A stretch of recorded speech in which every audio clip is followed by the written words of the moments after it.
রোজাদারদের জন্য স্পেশাল পুরস্কার কি?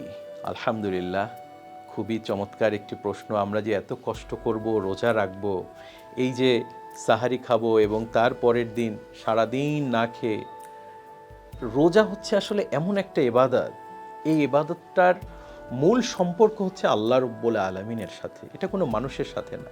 আপনি যদি জাকাত দেন বা আপনি যদি নামাজ পড়েন, এটা মানুষ আপনার নামাজ দেখছে। আপনি হজে গেলেন, মানুষ আপনার হজ দেখছে। আপনি ইচ্ছা করলে যেতে পারেন, নাও পারেন। নামাজ পড়লে মানুষ দেখতে পারে, নাও পারবে। কিন্তু রোজা এমন একটা জিনিস, আপনি সারাদিন না খেয়ে আছেন, কিন্তু ঘরের কোনো কর্নারে গিয়ে বা কেউ জানে না এরকম একটা জায়গায় গিয়ে আপনি যদি খান, দুনিয়ার কোনো মানুষ কিন্তু সেটা দেখবে না। এই খবরটা শুধুমাত্র একজনই রাখবেন, তিনি হচ্ছেন আল্লাহ সুবহানাহু ওয়া তাআলা। সুতরাং রোজার যে ফিলিংস ও রোজার যেই তাত্ত্বিক বিষয়টা, এটা সম্পূর্ণ আল্লাহ রব্বুল আলমিনের সাথে সম্পর্কিত। তাই আল্লাহ রব্বুল আলমিনের পুরস্কারটাও সেখানে খুবই স্পেশাল। নাম্বার ওয়ান, রোজা রাখলে অনেক উপকার আছে, এর সায়েন্টিফিক অনেক উপকার আছে, আপনারা জানেন।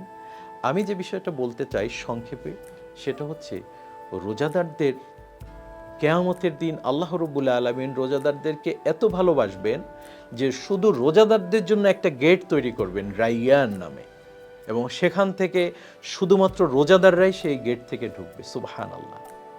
এবং রোজাদারদের জন্য আরও সবচেয়ে মজার এবং সবচেয়ে স্পেশাল যে পুরস্কার, সেটা হচ্ছে আল্লাহ সুবহানাহু ওয়া তাআলার দর্শন। এবং আল্লাহ বলছেন, আস-সাওমু লি ওয়া আনা আজজি বিহি।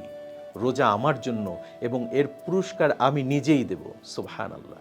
এবং আল্লাহর হাত থেকেই রোজাদার কিয়ামতের দিন আল্লাহ রব্বুল আলামিনের হাত থেকেই রোজার পুরস্কার পাবেন। সুবহানাল্লাহ। এর চেয়ে বড় স্পেশাল পুরস্কার, এর চেয়ে বড় পাওয়া আর কি হতে পারে? সুতরাং আসুন রোজা আমরা না ভাঙি। একটা রোজা যদি আমরা ভেঙে ফেলি, সারা জীবন রোজা রেখেও এই রোজার হক আদায় হবে না। সুতরাং আসুন যথাসময় সুন্দরভাবে আমরা রোজা রাখি। আল্লাহর হাত থেকে আল্লাহ রব্বুল আলমিনের যে পুরস্কার ঘোষণা আছে, সেই পুরস্কারগুলো আমরা আল্লাহ রব্বুল আলমিনের কাছ থেকেই নিয়ে থাকি। আমিন। আসসালামু আলাইকুম ওয়া রাহমাতুল্লাহি তাআলা ওয়া বারাকাতুহু।